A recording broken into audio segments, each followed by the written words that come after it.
Gus's grandparents have broken their silence for the first time since the 4-year-old went missing. In a statement released around midday today via their lawyers, Josie and Shannon Lamont, it's the first time the ABC has named the grandparents, have said they are absolutely devastated by the media release from South Australian Police that came out yesterday. But would this person, who they do suspect now, have been on their radar from the beginning? Look, they absolutely could have. So often what you see in the media is sort of small parts of the police investigation. The lawyers, each of them have a different lawyer, and in a joint statement, the lawyers said that the pair would not be participating in any further interviews or media. So this comes after South Australian Police held a press conference yesterday where they said that they had 3 lines of inquiry in terms of the Gus case. So the transition from a missing person or a misadventure to a major crime usually occurs when police have believed that something more serious has occurred and through the receipt of new information. So there is a world of difference between naming a suspect and an arrest and charges. We've seen that in the Ramsey and McCann cases, and until recently in the Suzanne Morphew case. What the cops need now is to find the little boy's body. I got nightmares in my head, I fear. Thoughts build up until I can't feel. My mind fills up into a creature, and it haunts me somewhere much deeper. I got nightmares in my head, I fear. From misadventure to a major crime. I don't think it was rocket science to say that the suspect in this case that the cops wouldn't refer to specifically was one of the grandparents. It is interesting that both grandparents have lawyered up, not just one but both of them. Lawyering up is not cheap, and I'm thinking Oak Park Station has got a lot of resources, and someone is trying very hard to protect those resources, to protect that treasure. According to news.com.au, Gus's grandparent, Josie Murray, is understood to have hired criminal lawyer Andrew E., while the youngster's grandmother, Shannon Murray, is being represented by defense lawyer Casey Isaacs. That's according to the Courier Mail. It's interesting that they have hired separate legal counsel, which essentially doubles the legal bill. That was something we also saw in the Ramsey case. Back to news.com.au, Mr. Isaacs confirmed to the masthead he was acting for Gus's biological grandmother Shannon. We have been cooperating, but we won't be commenting, he said on Thursday. It is not unusual for potential witnesses to seek legal advice.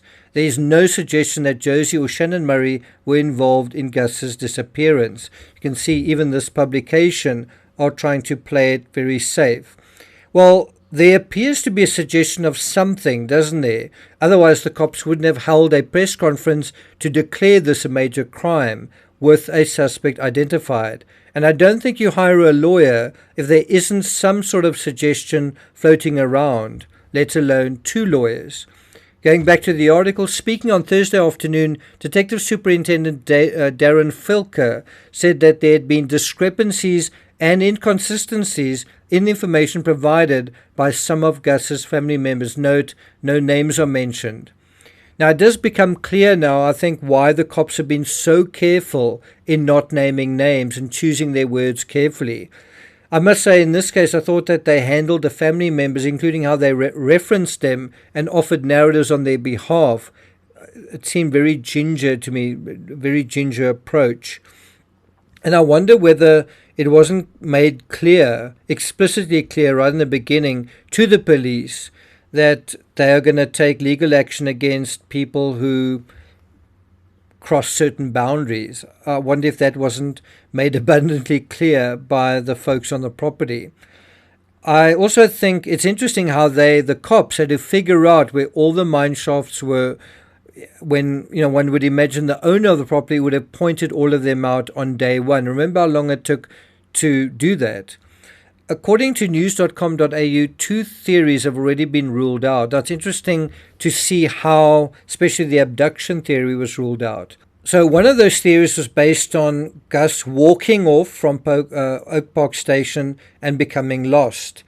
And despite all efforts from those searchers, there was no evidence, physical or otherwise, to suggest that Gus had merely wandered off. And this is one of those 3 investigative options that had been explored.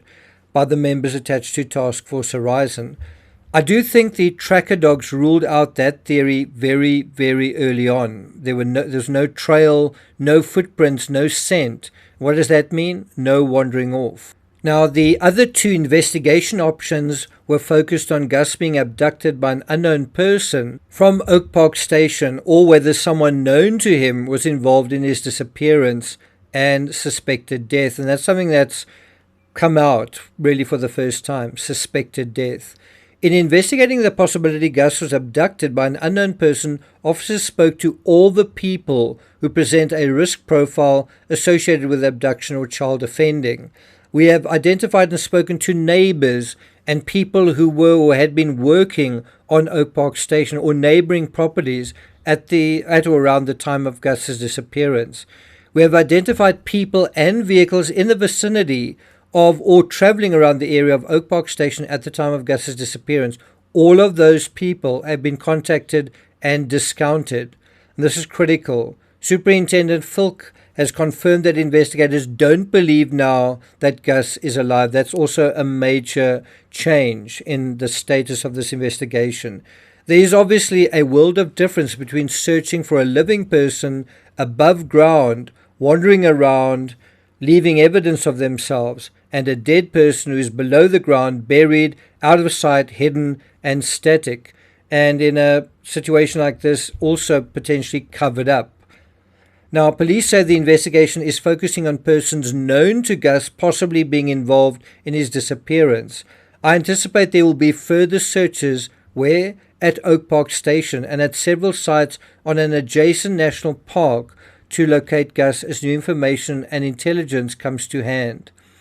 And I think what that means is, certainly in my opinion, shouldn't they send cadaver dogs specifically to the homestead? In the Madeleine McCann case, which is arguably the most intertextual to this one, investigators were encouraged to search far and wide outside and far beyond the Ocean Club complex. Sightings in Morocco and Belgium were taken seriously, only for it to emerge months later that something could have actually happened inside the apartment. In this case, investigators also appeared to be directed away from the homestead. This suggests that what needs to happen is that attention now needs to be redirected. Where? Well, perhaps back at the homestead, which, as we've seen, includes many fresh excavation sites dotted around the entire complex. As I say, there's a difference between searching for a living person above ground and someone who's no longer living. And someone who's no longer living, well, where are they more than likely? Well, below ground. And when you're talking about below ground, aren't you talking about digging, excavation sites, dirt, all that sort of thing? I have a feeling if this new search is properly targeted, it won't be long until Gus is found. Well, time will tell.